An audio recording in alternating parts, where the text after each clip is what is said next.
going on? What's going on? All my blunt heads out there that's watching, like and subscribe and paying attention to everything that I'm doing. Please continue to do so. You're now tuned in to the Very Blunt Sports Podcast. I'm your host with the most here to brag and boast, celebrate and toast. I am Taye the Loose Cannon Adams. Got a lot of good topics for you going on today. Let's find out what we got going on. Let's find out what we're smoking on today. So all my blunt heads, please unite, whether if you're smoking, drinking, eating popcorn, whatever you're doing, watching this, I greatly appreciate it. Could have been anywhere in the world right now, but you're here with me. So I'm always grateful for that. First off, before we start the show, like I always said, this show is dedicated to sports, and it also got a lot of hip hop influence, hip hop references, because the show not only is about sports, but it's also for the culture. And with that being said, got to report some sad news for the culture. I'm pretty sure everybody knows, seen it on social media, wherever you get your news and information from. Found out the other day that young Dolph passed away. Rest in peace to him. Regardless of whether it feels some rap beef, whether it feels some street beef, it was still a senseless and unnecessary killing that happened. I want people to understand is, yes, we is saddened about it, and we're gonna miss his music, and through his music his legacy will live on. But we also got to keep into consideration that before he was a rapper, that he was somebody's son. He had a mom and dad. He was somebody's nephew. He was somebody's grandson. He was somebody's uncle. He was somebody important to other people before he got into the rap game, before he got into the rap world. So we definitely, us as rap fans and everything like that, we can't think, selfishly right now, saying that, granted, the rap world did lose, somebody again, too many, young rappers, too many young black men are dying, from senseless violence, period. You know what I'm saying? And the whole shit needs to stop.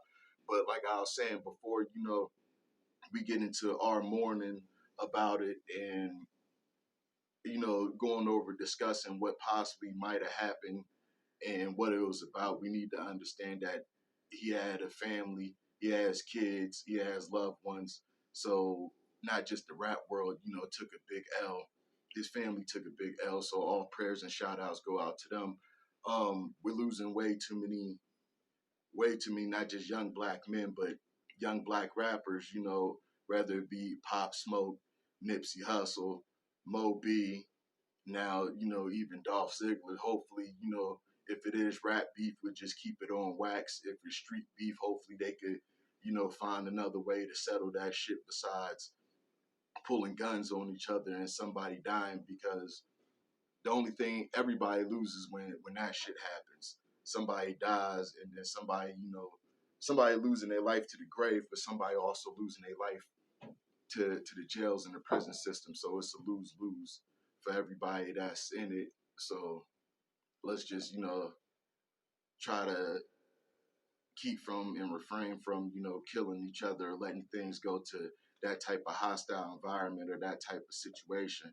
I've been there, done that. The only thing that it leads you to is either, the state yard or the graveyard. Already seen state yard, don't want to see that graveyard. So I think we all just need to just fall back, chill, and learn to appreciate each other and learn to really value life. So definitely rest in peace to young Dolph. Now, moving on. Currently, if you've been reading the news, you know that the house that Kobe built, aka the Staples Center, but not just the house that Kobe built. Yeah, granted, the Lakers did win 5 championships in there. Kobe had his good farewell tour. The LA Kings won championships there. That's the hockey team. The LA Sparks won championships there. That's the women's basketball team, for all of those that's been living under a rock and really don't know. There's a lot of championships in that building. The only team that didn't get a championship in that building is the Clippers, because we all know they're the stepbrothers or step siblings or whatever it is to the LA Lakers. So anyway, it's not going to be called the Staples Center no more. It's going to be called the Crypto.com Arena. It's locked in for the next 20 to 25 years. It will be a name change. It will be the official name change will happen on Christmas Day. That day, the Lakers take on the Brooklyn Nets. So definitely ushering a new era with a new team. Hopefully, the Lakers could probably, get some rings in that arena. Maybe even the Clippers, probably not, just wishful thinking. But, the other teams that's associated in LA. And not only just that, those teams won championships there. There was a lot of good events that happened there. I know WWE did a couple of WrestleManias there, a couple of Monday Night Raws, and SmackDown. Sadly to say, Michael Jackson's funeral was held there. Kobe Bryant's funeral was held there. And I believe Prince's was, and DMX's. I could be wrong. Somebody please check and correct me if I am. But that's what is going to be called now, the Crypto.com arena. Obviously, crypto is taking over the world. Some of us is on it, some of us ain't.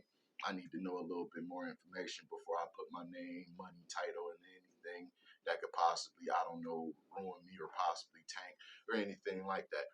But now we getting on. After all of that, we getting on to the division standings. We're going to take a little trip to the NFC. Right now, the Packers is the number one team in the NFC, and they lead their division in the NFC North with an 8-2 record. The Arizona Cardinals also got an 8-2 record. They're leading the West right now. Dallas Cowboys with a 7-2 record. They're leading the NFC East. And as far as the NFC South right now, the Tampa Bay Buccaneers, they're still running shit with a 6-3 record. Now we're going to get over to the AFC. Leading the South with the best record in the AFC right now is the Tennessee Titans. Out west, we got the Kansas City Chiefs with a 6-4 record. Excuse me, the Tennessee Titans at 8-2. The Kansas City Chiefs are 6-4. Out east, we got the Buffalo Bills with a 6-3 record. And in the north right now, the Baltimore Ravens are heading and spearing their division with a 6-3 record. As of right now, those are the division standings. That's what the playoff picture is looking like. A lot of things could change. We in week 11. Still got 6 more weeks to go of some good football. Anything and everything is possible. Anything and everything could happen.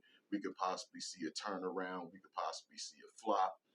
Like the movie said, any given Sunday, So that's just what we on right now. So if those are your teams, congratulations. If your team ain't in the playoff picture, step your game up, switch your style up, go southpaw, do whatever it is you got to do to make those necessarily improvements to try to get to that playoff race. I am going to say one thing right now as far as the AFC is concerned. My dark horse and my sleeper team right now is the New England Patriots. They've been looking real good. They've been clicking on all cylinders. Everybody was saying, oh, without Tom Brady there, they ain't going to be shit. They going to flop. They going to take. But, you got to remember who the head coach is, Bill Belichick. You can't count him out. You can't count his expertise and what he brings to the game. And possibly he might read somebody's plays or flatten some footballs, but we don't know. But either way, the man does what he does to have to win and put his team in a good position. Man ain't got 6 rings for nothing, And that's just the realism of it. Now we're about to go into Taye's picks. Yeah, every week I predict who the winners and the losers might be. Now, last week, that was a crazy week. A lot of shit happened that I ain't think, was going to necessarily happen. One with the Ravens losing to the Dolphins.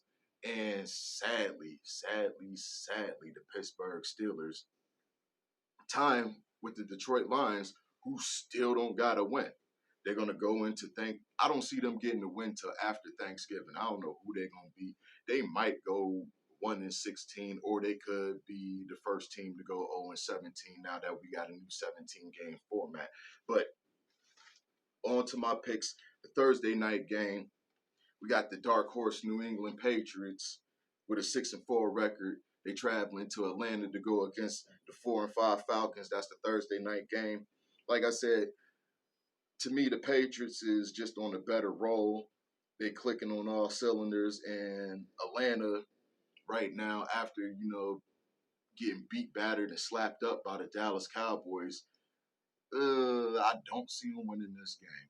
I don't. Also want to put out there that Matt Ryan is 0-4 against the Patriots, and that's including that Super Bowl debacle, that Super Bowl collapse where they just let a whole 25-point lead go, and Tom Brady was able to get his 5th one. Just a little, fact check, just a little history lesson on that. So with that being said, I'm definitely going with the New England Patriots. Now we got the 5-5 Indianapolis Colts traveling to the 6-3 Buffalo Bills. The Colts are trying to pull it together. They're trying to, come and do a little something. Carson Wentz is trying to redeem himself. I'm not liking them against Buffalo, honestly.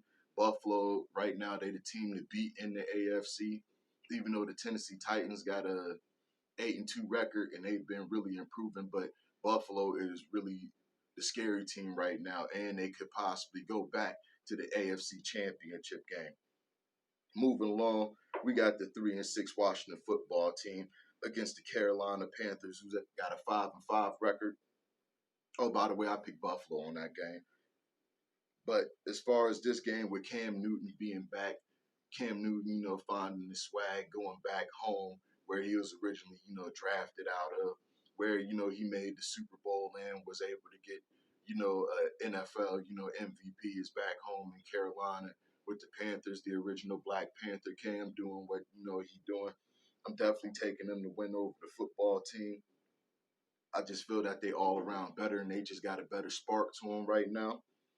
So, and that's that. Now we got the 6-3 Baltimore Ravens going up against the 3-6 Chicago Bears. Look for Chicago to lose this game. Look for Baltimore to bounce back and do what they need to do. Probably they need to take some load off of Lamar Jackson. He's only one man, even though he's a spectacular man. He does what he does on the field. Nothing short of amazing, but granted, he is only one person. And the last time I checked, football is a team sport. Now, we got the 0-8-1 Detroit Lions going against the 5-5 Cleveland Browns. I'm definitely taking Cleveland on this one. They need to bounce back. They've been taking a couple L's, due to, some issues that they're having in the locker room with Odell Beckham and Baker Mayfield. People are starting to question, his leadership skills. They're starting to question him as a quarterback. We don't know what's going on. So only time will tell. But as of time right now, I'm definitely picking the Cleveland Browns to beat the Detroit Lions. I don't see the Detroit Lions getting a win to sometime after Thanksgiving. That's just my bet on them. They might be able to squeeze in a lucky one, kick a field goal, couple seconds left. They take a 3-point, lead. They take a 3-point game winning. So that's just where I'm at with it. Now we got our first division game. We got the NFC leading 8-2 Green Bay Packers. Bad man Aaron Rodgers possibly on his last dance, but he wants to go out with a division title going into the playoffs. And honestly, Minnesota is a real good team. They're a real good sneaky team. Defensively, they're a little bit better than the Packers right now. But anytime you got the bad man Aaron Rodgers on your side, you really got a good chance to win. And with this being a division game, definitely going with the Green Bay Packers. Now we got another division game. We got the 3-7 Miami Dolphins coming off of a win against the Baltimore Ravens. They going against the division rival, the 2-7 New York Jets. There really ain't no way to say this other than the fact that the Jets are going to lose. I'm taking Miami, even though Miami has been a real disappointment this year because they're projected and expected to do a lot better than what they're doing. But I got them taking this division win over the Jets. Now we got the New Orleans Saints with a 5-4 record going against Philly, the Philadelphia Eagles. They have 4-6 right now, probably one of the worst in that division. I think they might be a little bit better than Giants, but that ain't saying shit either. So I'm definitely taking the Saints to win this one. They just all around better, and that's just that. There's really no other way to really put it. If you look at both teams offensively and defensively, what they've been able to do, controlling the clock, game management, how long they keep their defense on the field, is night and day with the Saints and the Eagles. So definitely going with the Saints again. Now we got the San Francisco 49ers with a 3-5 record going against the Jacksonville Jaguars. We were 2-7. I don't see no spark out of either one of these teams. I don't see either one of these teams making the playoffs this year. Maybe aim and try again next year. If I had to choose a team out of these two that's projected to make the playoffs next year, I'm putting all my money on the 49ers, just like I'm putting all of my money on them to win this game. And that's that. Now we got another division rivalry with the Houston Texans, 1-8. Talk about a team that just went to shit, a debacle ass team. Like so much high hope, so much high expectations, but we're losing DeAndre Hopkins and J.J. Watt, and now Deshaun Watson. There's really no direction, no good direction where this team is going. Whether if it's on the field issues or off the field issues, they just ain't clicking. Something just ain't working for them. I don't know what it is. I ain't on the field. There's those that play, and then there's those that report. I just happen to be a guy that reports and talks shit. That's just me. By the way, please continue to like, subscribe, and share to the Very Blunt Sports Podcast YouTube page. Please leave comments. Please hit that bing, that notification bell, so you'll be the first one to get it hot off the presses anytime I put anything out. Please feel free to leave comments about my picks, about the subject matter that I'm talking about. Say whatever you want. Keep it respectful. If you want to say that my beard is weird or whatever the fuck the case may be, and it look like it way more than me, I don't give a fuck. But definitely picking the Titans on that one. Had to steer right back to my picks. So I'm definitely picking the Titans over the Houston Texans. And that's just that. Moving along. Now we got the 5-4 Cincinnati Bengals against the 5-4 Las Vegas Raiders. I look for the Raiders to bounce back. Hopefully pull off a good win. The one thing I will say about the AFC West, and I could say about the AFC North, I do feel one of those divisions there is going to have three teams that make it to the playoffs. It's going to be one of those. I feel it. The rest of the divisions, the East, that belongs to Buffalo. I mean, New England is the dark horse who I did, pick that might, do something sneaky. Only time will tell. But those two divisions, to me, are the ones that could, possibly put three teams into the playoffs. Now we're moving along. Oh, I'm picking the Raiders, by the way, if I didn't say that. They just look better. They've been playing with a sense of urgency. They've been playing with a sense of wanting to improve themselves and prove themselves due to everything that's going on with them and they issues that they got going on. So now we got the Dallas Cowboys who 7-2. They're going to Kansas City, going against the Chiefs who 6-4. Seems like the Chiefs are really, clicking right now. They're trying to, move and do a little something. Mahomes is trying to play like Mahomes boy. But offensively and defensively, Dallas Cowboys is just better. So I'm looking for Dallas to improve to an 8-2 record and keep spearheading and leading their division. Hopefully be able to one of those teams that get a first round bye. Only time will tell. Excuse me. Fucking nose is itching. I ain't even want to scratch it on camera. It's not like I'm digging in my nose, but a little off topic and random, but fuck it.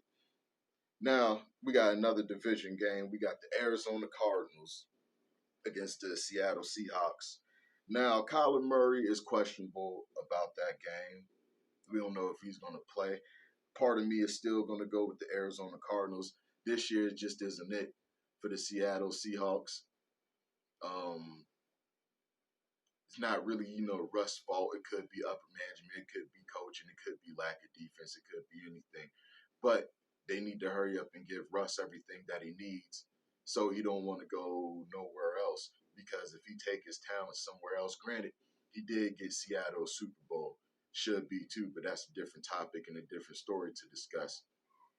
But Russ is a good dude. Russ is a good quarterback. Just ain't his year. Every quarterback goes through a slump or a downslide with their team to a point where we got to start looking at where we're going to make the improvements at. Hopefully Seattle will be able to do that. But I'm going with the Arizona Cardinals in this division game to keep putting themselves higher and higher in the league and and higher into the division. So that's just where we're going with it. Now we got the 5-3-1 Pittsburgh Steelers going against the Los Angeles Chargers, who is 5-4.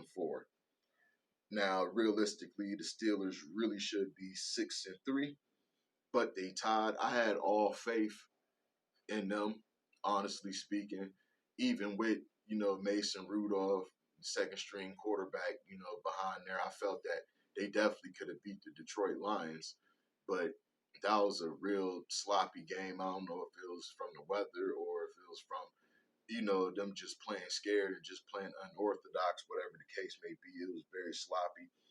And they're saying Big Ben possibly won't be starting, possibly won't even be at the game. So as of right now, I got to go with the Los Angeles Chargers. They keep charging, and they're going to charge on the Pittsburgh Steelers. Now we got them. That's the Sunday night game, by the way. Now we got the Monday night game. We got the 3-6 New York Giants against the Tampa Bay Buccaneers. You flip their record 3-6, and then you got the Buccaneers record 6-3. See how that worked? Anyway, I'm definitely picking Tom Brady and the Buccaneers to go through and basically, just beat the shit out of the Giants, even though AB has been out for a while and Gronk has been out for a while. As long as you got Tom Brady, behind center, damn near anything is possible. You can definitely squeeze out a win. He should be able to squeeze out a win against the New York Giants. That's just that. I don't see the Giants, until they get rid of Jason Garrett as they, offensive coordinator. I don't see him going nowhere with that vanilla 90s defense. So it's just on repeat. Same thing, same plays, just on repeat. And that's why the Giants really won't get nowhere or prosper or see another division title in that NFC East. My opinion, I could be right, I could be wrong. But history do has a knack to repeat itself. And that's what we're going through right now. Now, if you're a Denver Broncos fan who's 5-5, or if you're an LA Rams fan that's 7-2, you're on the bye week this week. You won't be watching your team. Both teams need this bye week to improve, to go over their strategy, to go over different things that's necessarily needed to hopefully make a better playoff push. Like I said, the AFC West got 3 teams that could possibly go to the playoffs. If Denver hurry up and shape right, they could get in. Right now, even though the Rams, they ain't leading their division, and they took a loss to the 49ers, which was a division game, still got them getting a wild card spot in the playoffs. Whoever, that they go up against, whoever, that division winner is, they're going to have a little problem. They definitely going to have a problem with the Rams. So look for them to know more, do better. Definitely. Those is Taye's picks. Whether if you agree with me or not, those are my picks. Those are my predictions. I could be right. I could be wrong. Any given Sunday, you could tank. Any given Sunday, you could win. It's the ups and downs, but to me, it's still all part of the game. Now, the last episode, I said I was going to talk a little bit more about the Las Vegas Raiders and their problems. It seems like they got more off-field issues than they got on-field. First, starting off,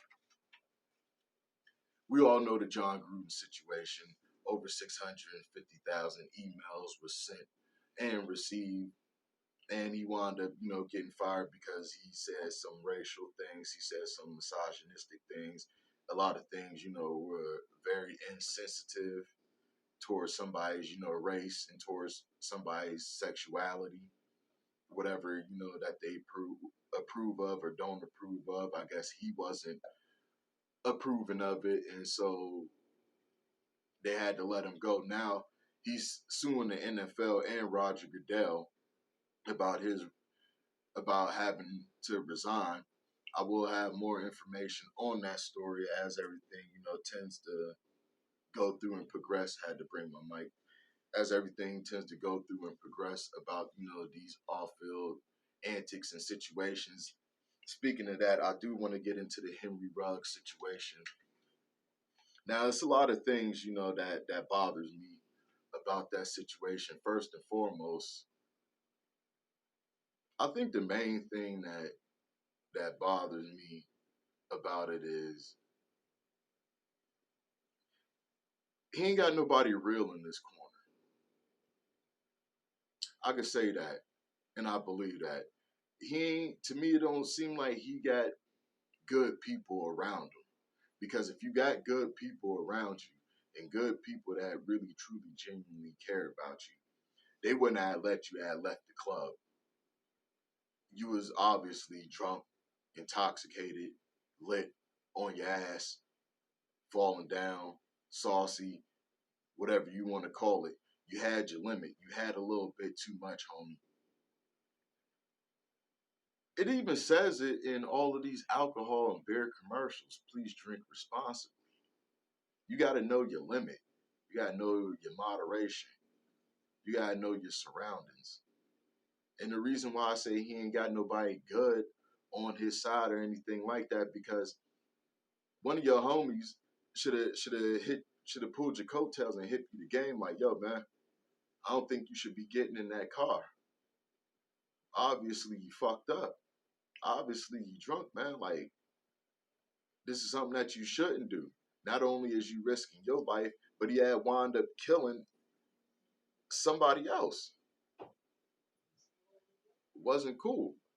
You know what I'm saying? And somebody should have took his keys. Somebody should have told, nah, you're not driving home. You need to call an Uber. You need to walk. You need to let your girl drive. Something. Now, not even in the league that long, and you done already put yourself in jeopardy. You done already put the life of somebody else in jeopardy. You killed somebody. Now, there's been other celebrities that have did, hit and runs or, had ran somebody over. I don't know if it's how they're going to charge him. They're saying that he could get potentially up to 46 years. I don't know if they're going to charge him by celebrity status. I don't know if they're going to charge him and if racism, classism, or sexism have anything to do with it. But anytime you take somebody's life, there's consequences behind it. And whatever consequence that he does get, I hope that he's able to learn and bounce back from it. And basically, I hope everybody sees that I'm not dissing or downing anybody that do like to go out drinking. Drinking really ain't my thing. I'm an occasional drinker, but you still got to be responsible. And having a good time shouldn't end with somebody dying. You're going 156 miles per hour, homie. Like, definitely, man. Like, what was on your mind? It couldn't have been nothing too good. Obviously, you wasn't thinking rational about it. You wasn't thinking about the consequences. You wasn't thinking about the victims and the ripple effect or anything else that could possibly happen.